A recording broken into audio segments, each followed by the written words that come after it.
하나님, 지난 1년 동안 우리와 함께 하셔서 하나님의 행복으로 복된 삶을 누리게 하심을 감사합니다. 많이 들었고 많이 배웠고 많이 결심했사오니 우리의 삶에도 적용되어져 갈 수 있도록 우리를 도우시고 함께하여 주옵소서. 오늘도 우리가 듣는 말씀으로 마음의 변화를 받고 하나님 앞에 한 해를 어떻게 잘 마무리하고 새로 주실 기회를 어떻게 맞이해야 할 것인지 분별할 수 있게 하여 주시옵소서. 믿음으로 헌금한 손길들 위에 복을 주시고 저들이 주께 받은 것을 감사함으로 고백하였사오니 그 믿음에 합당한 상으로 갚아 주시옵소서. 예수님의 이름으로 기도하였습니다. 아멘. 하나님의 말씀은 마태복음 7장 24절에서 29절까지 말씀을 함께 합독하겠습니다. 마태복음 7장 24절에서 29절입니다. 함께 읽습니다. 시작.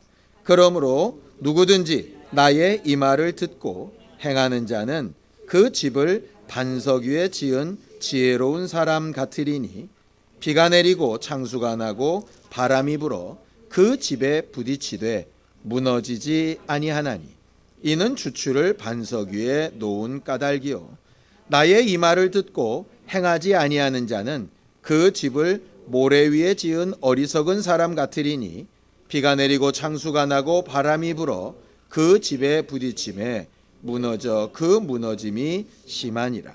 예수께서 이 말씀을 마치심에 무리들이 그의 가르치심에 놀라니 이는 그 가르치시는 것이 권위 있는 자와 같고 그들의 서기관들과 같지 아니함일러라. 아멘. 우리는 하나님에 대해서 하나님은 어떤 분이다 라고 하는 생각들을 많이 가지고 신앙생활을 합니다. 여러 가지 경험들과 아는 지식들이 있겠지만 저보고 하나님을 한마디로 정의를 하라고 한다면 하나님은 모든 것을 계획하시고 그 계획하신 일들을 가장 좋은 걸로 이루어 가시고 맨 마지막에 그 계획과 이루어진 일이 얼마나 같은지 판단도 하시고 그것으로 칭찬도 하시고 어떤 경우에는 징계도 하시는 심판자가 되신다라고 말하겠습니다. 마치 이 세상에 건물을 지을 때 아무것도 보이지 않는데 설계자가 설계라는 걸 하죠. 그리고 건축자가 그 설계에 따라서 만듭니다. 그 설계와 건축이 얼마나 맞는지 이상이나 잘못은 없는지 감리를 하는 사람이 있어서 그것을 감독하게 되죠. 하나님은 이 세 가지를 다 스스로 감당하시는 분이 바로 하나님이십니다. 그래서 우리가 하나님의 계획도 알아야 되고 하나님이 일해 나가시는 과정도 알아야 되고 또 이것이 과연 옳은지 그른지 판단하는 것도 굉장히 필요하죠. 이걸 이제 하나님에 대한 지식이라고 이야기합니다. 올 한 해는 우리가 하나님이 주시는 복으로 좀 충만해 보자 했다면 내년에는 이 부분을 좀 더 집중적으로 나누려고 합니다. 오늘은 이제 그 말을 하려는 것이 아니라 하나님은 계획하시고 일하시고 감독하시는 분인데 그럼 우리는 누구냐? 라고 할 때 성경을 좀 한 구절 같이 읽고 우리에 대해서 좀 배워보려고 합니다. 고린도전서 3장 9절입니다. 함께 읽습니다. 시작. 우리는 하나님의 동역자들이요 너희는 하나님의 밭이요 하나님의 집이니라. 하나님께서 우리를 가르쳐서 뭐라고 얘기하느냐? 너는 하나님의 동역자고 하나님의 밭이고 하나님이 거하실 집이다. 이렇게 세 가지로 설명을 하셨어요. 첫 번째, 동역자에 대해서 설명을 좀 해보죠. 여러분들 동역자가 무슨 뜻입니까? 동역자? 같이 일하는 사람, 같은 일 하는 사람, 이게 동역자잖아요. 그렇죠? 하나님과 같은 일, 하나님과 함께하는 일 하는 사람이 동역자입니다. 그런데 하나님이 하시는 일과 우리가 하는 일의 수준이 어떨까요? 같을까요? 다를까요? 완성도가 같을까요? 다를까요? 분명히 다르겠죠? 물론 예수님은 이렇게까지도 얘기하셨습니다. 나를 믿는 자는 내 하는 일을 저도 할 것이고 나보다 더 큰 일도 할 거다라고 얘기하셨지만 아무리 내 자신을 돌아봐도 예수님만큼 하거나 예수님보다 더 큰 일을 하거나 이건 너무나도 쉽지 않은 일이에요. 일단 계획을 세우는 게 예수님만 같지 못하고요. 계획대로 일을 이루어가는 게 예수님만 같지 못하고요. 그걸 제대로 평가하고 판단하는데도 예수님만 같지 못합니다. 예수님을 100점짜리라고 치면 나는 몇 점짜리쯤 되는 동역자일까? 여러분들 각각 스스로에게 점수를 좀 매겨보시면 좋을 것 같아요. 예전에 저희 아버지가 성적표를 가져오면 초등학교 때 얘기입니다. 항상 그걸 가지고 저한테 뭔가를 하셨어요. 뭘 하셨을까요? 상을 주셨을까요? 벌을 주셨을까요? 예? 상도 주고 벌도 주고요. 저희 아버지는 초등학교 때 저한테 상을 주신 적은 없어요. 항상 어떻게 하셨냐? 틀린 개수대로 맞았어요. 그래서 사실 초등학교 때 공부를 되게 잘했어요. 왜? 안 맞아야 되거든요. 그러니까 그분의 기준에 100점이 기준인 거예요. 100점에서 하나 틀리면 한 대를 맞는 거예요. 2개 틀리면 2대를 맞는 거예요. 저는 그게 꼭 나쁘다고 생각하진 않습니다. 근데 그러다 보니까 어떻게 되느냐? 아버지가 되게 두려워요. 부담스럽고요. 나중에는 심지어 어떻게 되냐면 고쳐요. 안 맞으려고. 근데 그게 또 안 걸리냐? 걸려요. 한 대 맞을 걸 2대 맞아요. 그게 제 어린 시절이었어요. 저번에. 근데 하나님은 어떤가 봤더니 그게 아니더라 이 말이에요. 율법의 하나님을 우리가 오해하는 게 그렇거든요. 기준을 100점짜리로 딱 놓고 어기면 두들기고 어기면 저주받고 어기면 병들고 막 이렇게 배웠는데, 자, 우리가 읽은 고린도전서 3장 9절 그 앞에 7절 8절을 한번 보겠습니다. 함께 읽어볼까요? 고린도전서 3장 7절 8절 시작. 그런즉 심는 이나 물 주는 이는 아무것도 아니로되 오직 자라게 하시는 이는 하나님뿐이니라. 심는 이와 물 주는 이는 한 가지이나 각각 자기가 일한 대로 자기의 상을 받으리라. 심는 사람이나 물 주는 사람이 자라나게 하시고 결실하게 하시는 하나님만큼 일하지 못합니다. 단지 심을 때만 일부, 물 줄 때만 일부, 풀 뽑을 때만 일부 이렇게 일합니다. 근데 하나님은 이렇게 판단하시는 거예요. 자라나게 한 적도 없고 제대로 열매 맺게 한 적도 없으니 니들의 수고는 쓸데없다. 이렇게 하지 않으시고 심는 것 일부만 했어도, 물 주는 것 일부만 했어도 행한 대로 상을 주겠다. 저희 아버지가 중간에 변하셨습니다. 왜냐? 우리 아들은 항상 100점을 맞아올 수 있어 라는 기준으로 보셨을 때는 틀릴 때마다 한 대씩 맞았는데, 나중에 어느 순간에 당신 아들이 엄청나게 수준 이하라는 걸 발견하신 이후에는 일정 수준 이상만 되면 기뻐하시는 거예요. 우리 아버지가 변했어요. 하나님이 우리에게 요구하시는 부분은 100점짜리 신앙생활을 하라고 하시는 건 아니에요. 하면 좋겠지만 애시당초 우리는 그렇게 할 수 있는 사람들이 못 돼요. 동역자라고 하는 것은 아주 극히 일부분이라도 하나님께서 하시는 일과 유사하게 방향을 같이 해서 해보려고 하는 일에 칭찬하시는 분이 하나님이라고 하는 거죠. 그래서 혹 지금 현재 여러분들 스스로 생각해도 하나님의 복을 받을 만한 부분이 없다라고 생각이 들 수 있을 텐데, 그때 낙심하거나 실망하지 말고 하나님이 보실 때 동역자, 함께 방향을 같이 하는 일하는 사람이라고 하는 부분만 있다면 여러분들은 칭찬받을 가능성이 아직 남아있는 사람들이에요. 그것을 조금씩 늘려가고 좀 더 만들어가고 하는 일에 익숙해져가는 여러분들이 되기를 예수님의 이름으로 축원합니다. 두 번째는 동역자인 우리들에게 밭이라고 하는 비유를 또 얘기하셨어요. 저는 밭이라고 하면 예수께서 얘기하셨던 씨 뿌리는 비유가 생각이 납니다. 씨 뿌리는 비유에 밭이 총 몇 가지 등장하죠? 4가지 등장합니다. 어떻게 등장합니까? 길가, 돌밭, 가시덤불밭, 옥토. 자, 이렇게 하면 이 밭은 몇 가지라고요? 4가지입니다. 근데 이스라엘 사람들은 몇 가지라고 생각하느냐? 1가지입니다. 길바닥이 따로 있는 게 아니고 돌짝밭이 따로 있는 게 아니라 가시덤불밭이 따로 있는 게 아니라 옥토가 따로 있는 게 아니에요.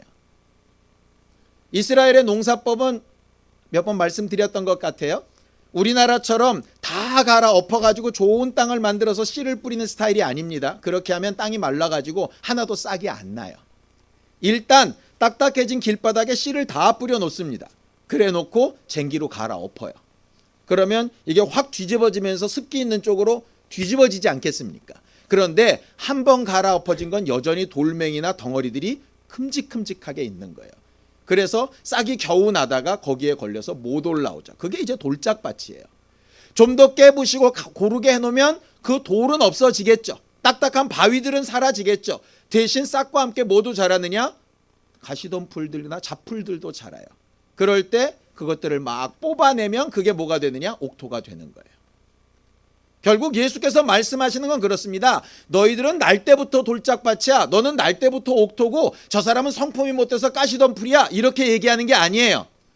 다 똑같이 길바닥인데 하나님의 말씀을 듣고 뒤집어지고 변화가 되고 농부의 손이 가고 만짐을 당하고 이렇게 하다 보면 점점점 어디로 갈까요?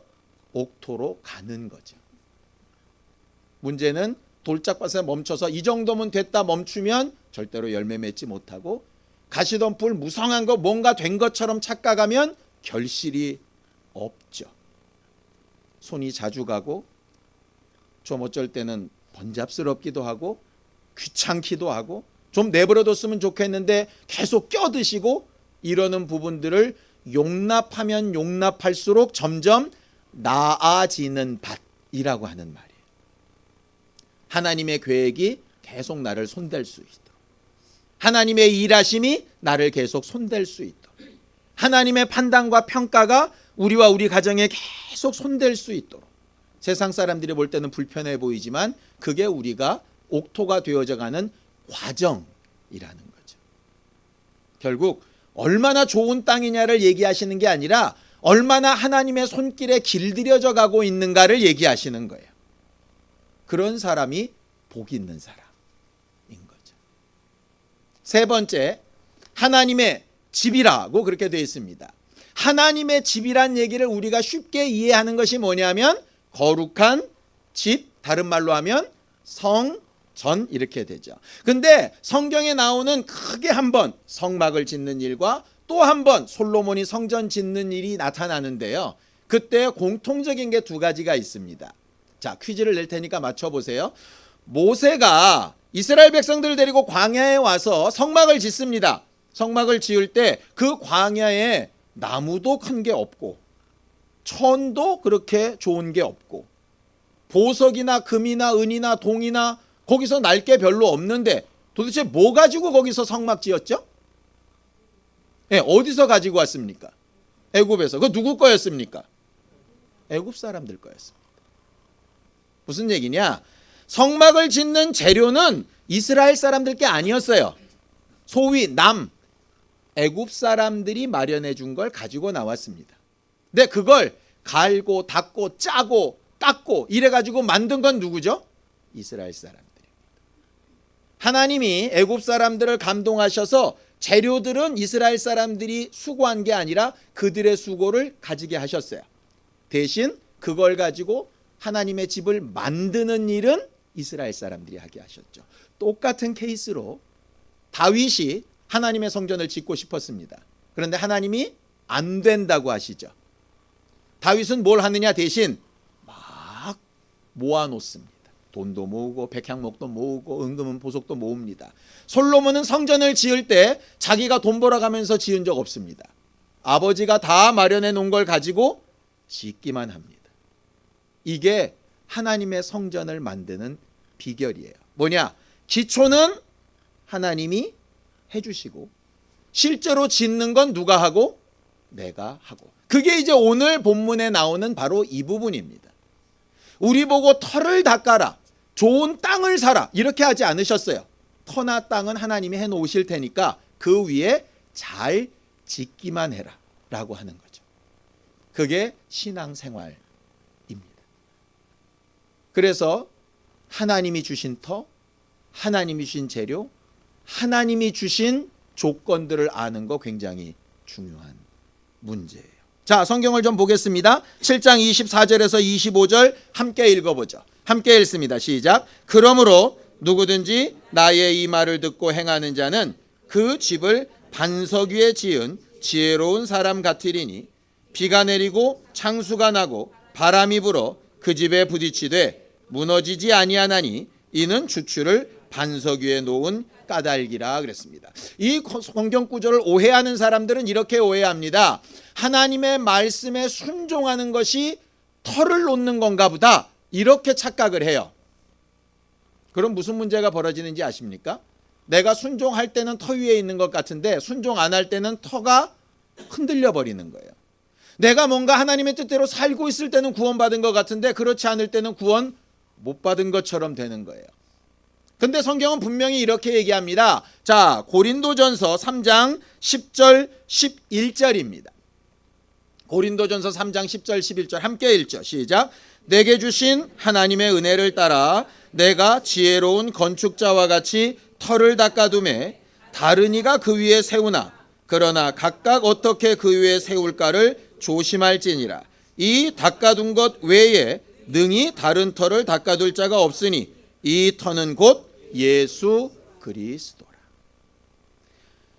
우리가 기초로 놓고 있어야 될 믿음은 내가 순종을 얼마나 잘했느냐, 많이 움직였느냐, 얼마나 내가 지금 뜨겁고 영감이 있느냐가 아니라 예수께서 날 위하여 해주신 게 뭐냐를 분명히 아는 거.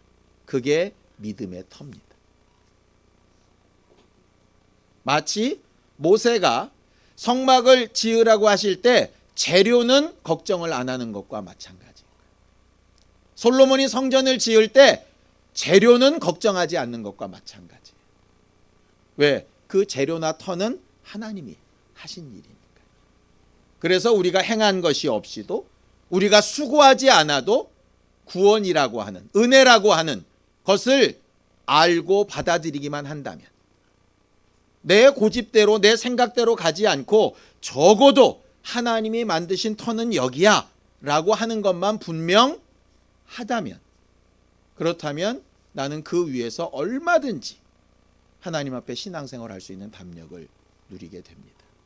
저는 이 터라는 얘기를 할 때 이 비유가 갑자기 생각났어요. 오늘 보면 지혜로운 건축자가 되라 라는 말씀이 있고 반대로 어리석은 자가 되지 말라라고 하는 말씀이 있습니다. 성경에 보면 예수께서 말씀하신 비유 가운데 어리석은 부자의 비유라는 비유가 있습니다. 혹시 기억나시나요? 한 부자가 있었습니다. 농사를 지었는데 어마어마하게 농사가 잘 됐습니다. 우리로 따지면 어디 투자했더니 갑자기 100배로 돌아온 거랑 비슷한 거예요. 이 사람 하는 행태를 보세요. 곡식이 되게 많아졌습니다. 여러 해 쓸 물건을 갖다 놨습니다. 그런데 지금 가지고 있는 창고가 작은 거예요. 여러분들 같으면 어떻게 하시겠습니까? 그렇죠. 저렇게 팔아서 돈으로 바꾸는 경우도 있고 땅을 사는 경우도 있고 이런 것도 있습니다. 그런데 그 사람은 이렇게 합니다. 창고가 너무 작아. 기존의 창고 부셔. 새로 크게 져. 거기에 집어넣어. 아무리 생각해도 플러스 마이너스가 잘 안 되는 거예요. 아니, 창고를 지을 거면 기존 창고 옆에 놓고 옆에다 더 크게 짓든가. 그걸 왜 굳이 또 부셔 또. 그렇죠? 우리 같으면 절대 안 할 일이잖아요. 그런데 그렇게 합니다. 그래 놓고 나서 이제 놀고 먹어도 돼. 그랬더니 어떻게 되느냐. 그날 저녁에 하나님께서 영혼을 가져가 버리시는. 그러면 새로 지은 창고도 그 안에 들어있는 물건도 아무것도 제 것이 안 되는 거죠. 저희 아버님이 꽤 크게 사업을 하셨었습니다. 그리고 그 사업을 잘 키우고 회사를 든든하게 하기 위해서 매년 회사 이익금의 배당이 나오면 그 배당금을 가지고 좀 누리고 쓰시면 참 좋았을 텐데 우리 아버지는 꿈이 뭐가 있냐면 회사가 기업이다.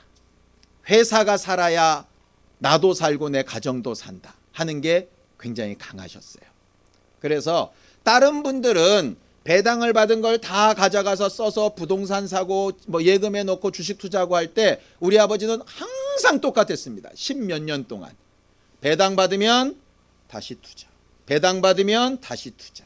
그래서 회사가 처음에 20 몇 %의 소유로 시작한 회사가 나중에 53%까지 올라갑니다. 말 그대로 그 회사가 아버지께 된 거예요. 근데 웬걸? IMF 때 회사가 망하니까 한 푼도 못 건지는 거죠. 많은 사람들이 저희 아버지 보고 그런 얘기했습니다. 미련하다고. 왜 이익금을 회사에 다 때려 넣어? 그 회사가 뭘 보존해 준다고. 근데 저희 아버지는 그 회사가 우리와 우리 가정을 보호해 줄 거라고 생각을 하셨어요. 근데 그렇게 완전히 무너진 다음에 저희 아버지가 간증으로 언젠가 말씀하시는데 이런 간증을 하시더라고요. 그래서 모든 게 다 무너졌다고 생각했다. 그래서 너무 낙심이 돼서 심지어는 동해안 가서 내가 바다에 들어갈 생각도 했었다. 그런데 곰곰이 기도하며 생각해 봤더니 다 없어진 게 아니더라. 뭐가 남았냐? 일단 우리 식구들이 먹고 산 거 남았더라. 열심히 일해서. 두 번째, 그걸 가지고 우리 아이들 공부시킨 게 남았더라. 세 번째, 하나님 앞에 드린 게 남았더라. 이거였어요.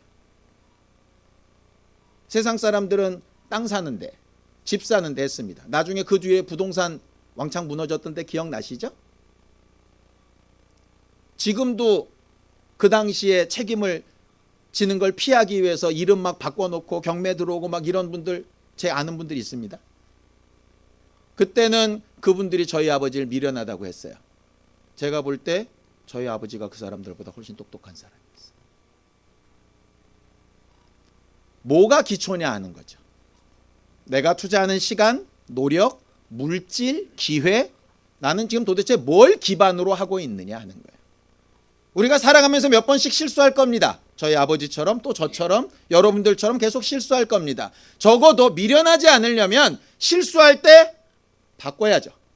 다음번에 똑같은 실수를 하면 안 되지 않겠습니까? 사람들이 대부분 일하는 것, 나를 책임져주는 회사, 어떤 환경, 부동산, 어떤 배경, 내 스펙 이런 것들이 내 터가 될 거라고 착각을 합니다. 일순간 그렇게 보일 수 있어요. 그런데 어리석은 부자처럼 어느 순간이 됐을 때 아, 이게 나를 보장해 주는 게 아니구나라는 게 바로 판명이 나는 날이 있습니다. 그때 여러분들은 어떤 터 위에 서 있는 사람인가 여러분 자신을 보게 될 거예요. 그때 저는 적어도 다른 것들은 다 잊어버려도 여러분들의 영혼만큼은 예수라는 터 위에 제대로 발을 딛고 서 있는 사람들이 될 수 있기를 예수님 이름으로 축원합니다. 두 번째 지혜로운 건축자는 뭐냐? 터를 잘 골랐다면 그 위에 이제 잘 짓는 게 필요하겠죠. 재료가 암만 좋으면 뭐합니까? 인도네시아산 2만 원 원목을 가져다가 이쑤시개 만들면 별 볼 일 없는 거잖아요. 그 다음이 나와 있습니다. 자, 고린도전서 3장 12절에서 13절입니다. 함께 읽습니다. 시작. 만일 누구든지 금이나 은이나 보석이나 나무나 풀이나 짚으로 그 터 위에 세우면 각 사람의 공적이 나타날 터인데 그날이 공적을 밝히리니 이는 불로 나타내고 그 불이 각 사람의 공적이 어떠한 것을 시험할 것입니다. 우리가 읽은 본문에도 보면 이렇게 되어 있습니다. 좋은 터 위에 세워진 건물에는 풍랑이나 창수가 없다. 모래 위에 있는 건물에는 풍랑과 창수가 있다. 이렇게 안 돼 있죠. 좋은 터 위에 지은 집에도 풍랑과 창수가 오고 모래 위에 쓰인 집 위에도 풍랑과 창수가 온다. 마치 예수 잘 믿는 사람도 육체의 병이 오고 안 믿는 사람도 엄청 건강할 수 있어요. 예수 잘 믿는 사람이 경제적으로 환경적으로 어려움이 있을 수 있고요. 예수 안 믿는 사람이 되게 부자가 되고 잘 나갈 수 있어요. 왜냐? 하나님은 의인이나 악인이나 상관없이 비나 해를 똑같이 주시기 때문에 기회가 균등하다는 얘기예요. 문제는 뭐냐? 좋은 터 위에 서 있는 사람은 또 힘을 다해서 제대로 건축한 사람은 크기와 상관없이 모양과 상관없이 그 튼튼함 때문에 외부에 동일한 영향력에 무너지지 않는다는 거예요. 근데 겉으로 굉장히 화려해 보이지만 터가 흔들리고 제대로 된 공사를 하지 않아 놓은 사람은 당장 보기에는 좋지만 한 방에 무너집니다. 사실은 우리가요, 눈에 보이는 대그룹이라고 하는 아주 큰 회사들을 이렇게 보면 사실 잘 모릅니다. 이게 똑바른 예가 될지는 모르겠는데 우리가 잘 아는 항공회사 두 개를 좀 예를 들어볼게요. 최근에 아주 큰 항공회사 하나가 팔렸죠. 아모라는 회사가 팔렸잖아요. 거기 이제 대항되는 게 대 무슨 항공 있지 않습니까? 둘 다 비행기도 멋지고요, 스튜어디스도 멋지고 부럽기도 하고 굉장히 큰 회사들입니다. 그냥 상황 좋을 때는 이 회사나 저 회사나 비슷할 것 같아요. 근데 뭐가 다르죠? 빚 많고 할 수 있는 능력이 없으면 어려움이 딱 왔을 때 차이가 확 납니다. 얼마 전에 김우중 회장이란 분 돌아가셨잖아요. 대우라고 하는 회사가 굉장히 엄청난 회사였었습니다.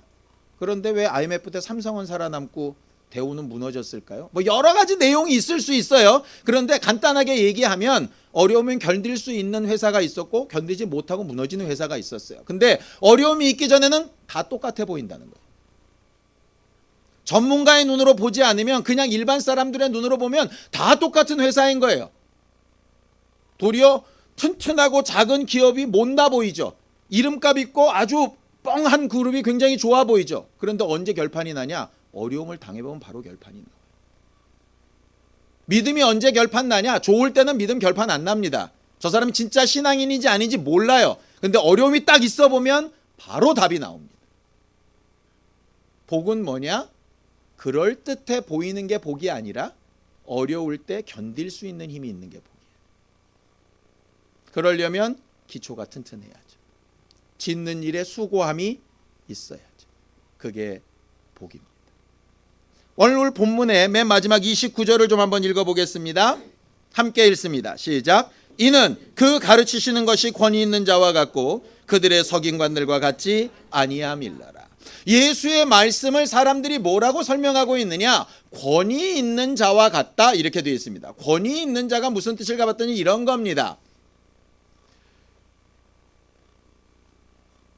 대통령이 뭐라고 명령을 하면 밑에 있는 행정부 직원들은 그걸 따를까요? 안 따를까요?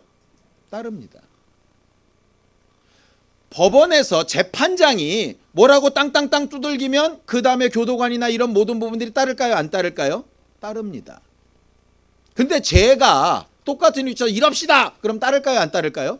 안 따릅니다. 뭐라 그럽니까? 네가 뭔데? 그걸 권위라고 불러요.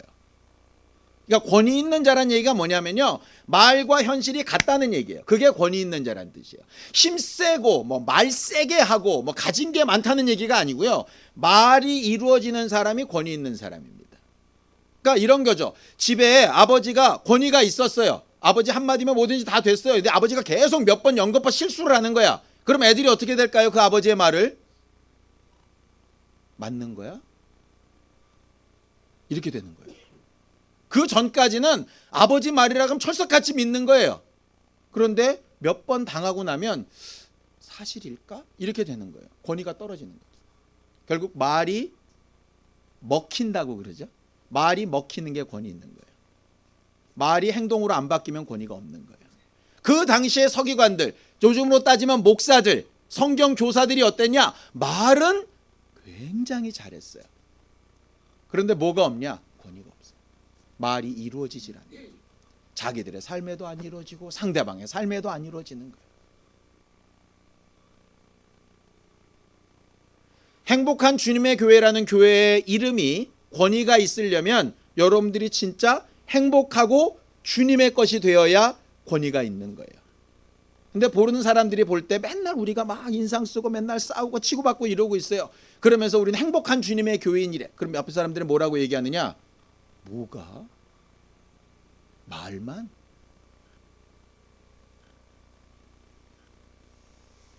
우리가 과연 예수의 사람이라면 예수의 사람답게 되는 게 권위가 있는 거죠. 복은 바로 그겁니다.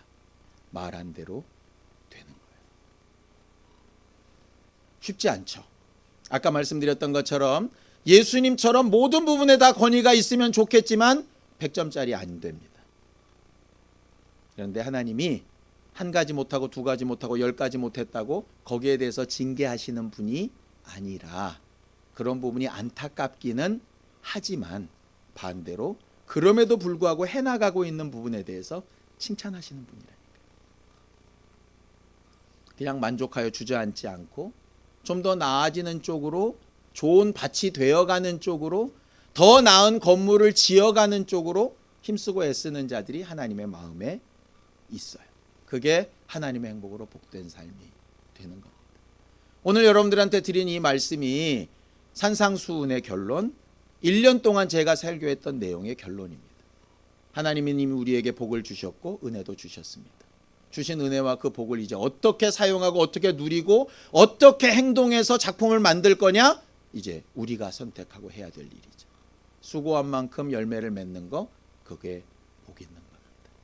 무의도식하거나 아니면 요행을 바라지 말고 잘 닦아둔 터 위에 제대로 된 건축물을 잘 만들어가는 건강하고 튼튼한 교회가 되어져 가기를 예수님의 이름으로 축원합니다.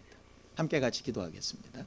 하나님 아버지, 우리는 완전하지 못하지만 하나님과 동역하는 교회로 하나님이 심으신 말씀의 열매들을 내는 주의 손길이 잘 닿는 밭으로 또 하나님이 거하시고 함께 하실 만한 아름답고 거룩한 집으로 만들어져가는 복된 사람들이 되기를 원합니다.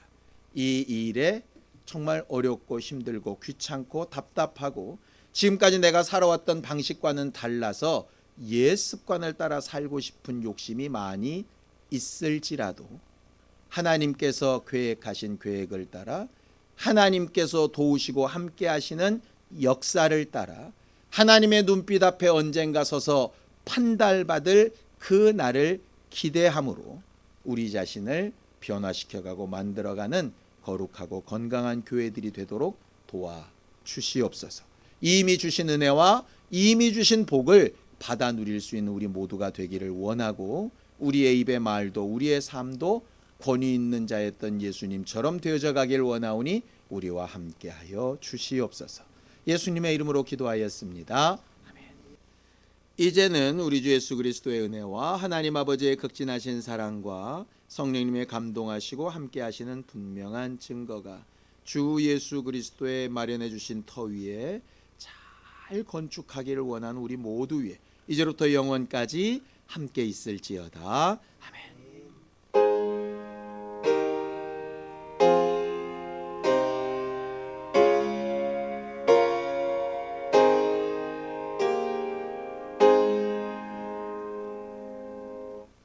우리 예배 받으신 하나님 앞에 감사 넉넉 내겠습니다. 수고하셨습니다.